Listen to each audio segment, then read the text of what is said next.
Exercice 1, partie C, algorithmique et application. On considère que la nacelle est stabilisée dès lors que sa hauteur f de t à l'instant t vérifie l'encadrement f de t compris entre 11,9 et 12. L'objectif de cette partie est de déterminer à partir de quel instant la nacelle peut être considérée comme stabilisée. On considère l'algorithme suivant. Variable t, un nombre réel. Initialisation, on part de t égale à 0. Traitement avec la condition d'arrêt. Tant que f de t inférieur à 11,9, t prend la valeur t plus 1. Et enfin, on affiche t. On va compléter le tableau ci-dessous. On part de t égale à 0, on calcule f de 0. f de 0 égale à 2. 2 est bien inférieur à 11,9, donc la condition est vraie. Et donc aucun affichage. On continue l'algorithme. On passe à t égale à 1, fait t prend la valeur t plus 1. On calcule f de 1, c'est toujours inférieur à 11,9. On continue, etc. On arrive à t égale 13, on trouve 11,8. C'est toujours inférieur à 11,9, donc toujours aucun affichage. On passe à t égale à 14.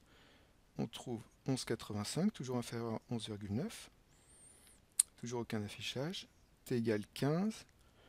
11,89, c'est toujours inférieur à 11,9. Et enfin, t égale 16, on trouve 11,92.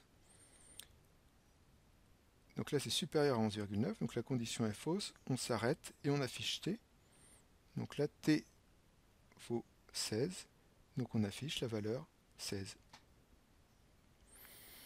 À partir de quel instant, arrondi à la seconde, à partir de quel instant t0 arrondi à la seconde peut-on considérer que la nacelle est stabilisée? Alors on relit l'énoncé, la nacelle est stabilisée quand f de t est compris entre 11,9 et 12. Alors comme f de t ne doit pas dépasser 12, dès que f de t va, qui est croissante, dès que f de t va être supérieur ou égal à 11,9.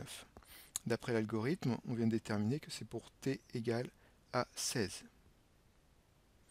Donc la nacelle est stabilisée à partir de l'instant t égale 16 secondes. Troisième question, proposer une modification de l'algorithme précédent afin qu'il permette d'obtenir une valeur approchée de t0 arrondie au dixième. Ici, on a obtenu une valeur arrondie à la seconde parce qu'on est allé de 1 en 1 dans l'algorithme. À chaque fois, t prend la valeur t plus 1. Donc ce que je propose pour obtenir une valeur arrondie au dixième, c'est au lieu d'ajouter 1, à chaque fois on ajoute 0,1. On peut le faire avec la calculatrice.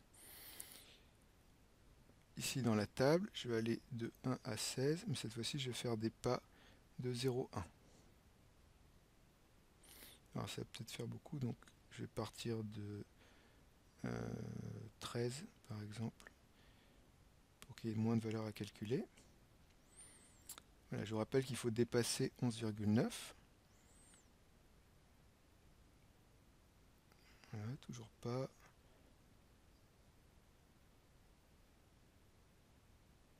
Et voilà, on dépasse 11,9 pour t égale 15,4 secondes.